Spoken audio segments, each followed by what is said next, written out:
Welcome to the class Calculus for Life Sciences.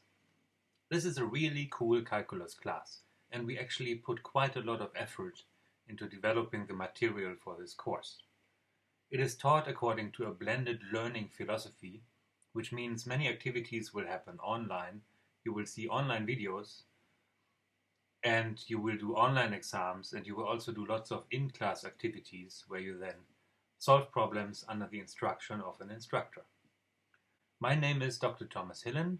I'm one of the instructors, but I'm also responsible for the videos, and so you will hear me more than you will see me in lots of these videos.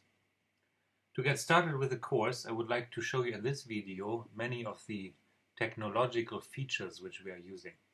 This will be eClass, and then I talk about WebAssign, and I talk about CrowdMark and iClicker, and finally I talk about Wolfram Alpha.